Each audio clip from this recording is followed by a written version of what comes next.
Katy Perry attended the Oscars with her fiancé, Russell Brand. It's been reported that nothing could stop the two lovebirds from flirting wildly with each other all evening.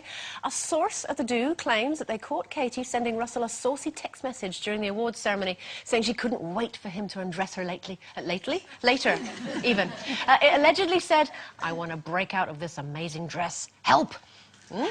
So, when you're in a relationship, how important is it to keep flirting? I mean, obviously you flirt to get together, but how important is it to keep flirting when you are together? Well, I think if that was me and Paul and I asked him to help me get out of the dress, he'd think I was probably getting on too much, I couldn't get my hand round or something. So or he'd say, "Well, I do everything else for you. Do you want me to undress you as well?" Nana. Yeah, exactly. I don't really know how to flirt now. Yeah. Not with Paul, anyway. Did you flirt when you got together? Yeah, definitely. And well, just do that again. Yeah, but we've been through so much since then that it just seems a bit trivial if I started sort of... A bit embarrassed. Yeah, and I don't think I should... I don't like it when people do it in front of other people. I think they should... I don't need to sort of... I don't think Paul and I, when we've been through, like, having a child, life-changing, something like that, to suddenly start, you know, sort of giving him the eye or something, or... I think I was... What's that with you? Yeah, I was, and I feel a bit uncomfortable sometimes when I've forgotten something. It's like I've got to run down the hallway or something, and I'm naked because I'm just about to get in the bath or something. Yeah. And Paul goes... Oh. There you are. If I ran through the house naked, Tim would go, "That needs an iron."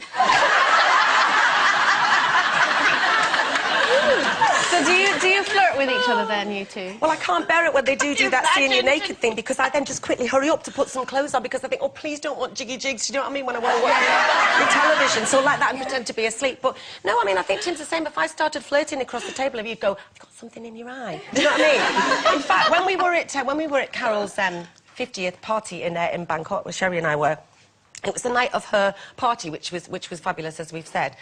And Tim that night was really... he was really sober, and then he got up and sang, and everybody was going, "Oh, isn't he wonderful?" He was brilliant, wasn't he? Yeah. And for the first time, and I admit quite a long time, I thought, "Oh, I really quite fancy my husband tonight." So I gave him a kiss, like a proper kiss, and he was going, "Oh, Mum!" And it was like a proper kiss. And he went, "What did you do that for?"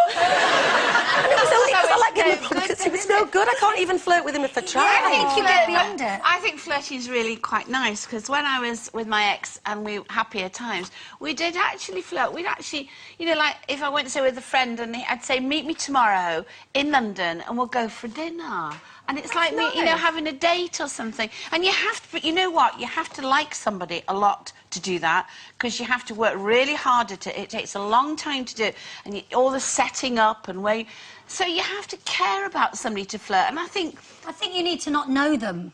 Oh, no, you don't. No, you don't. No, you don't. You just have to... You have to bring a bit of romance back into your life, a bit of fantasy, a bit of Disneyland. Pretending that you don't know each other at a bar thing. I'd just get the giggles, would you? No, romance is I have to say, if I see Paul, like, in the street, or if we've arranged to meet or something, like at a train station, and he's not aware that I'm watching him, I'm sort of seeing him in his own world, I find that quite sort of sexy. Yeah, I sort of think, "Oh, that's my man over there," and I'm able to see him objectively. But that's what I mean. But if you come up to me, I wouldn't be nice. I would be like picking his nose or something. Do you know what I mean? I know.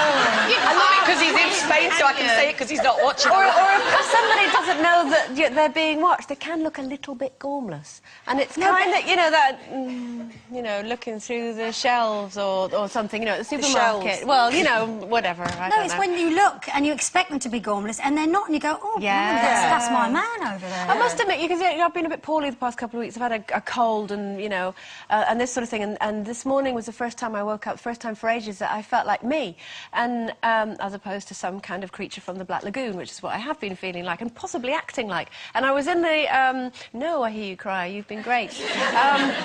So I was in the shower and I was thinking, "Steve's been a bit grumpy." Oh, he's been grumpy because I haven't given him enough attention. Right. So I had my shower, I got dressed and all that, and he was still in bed.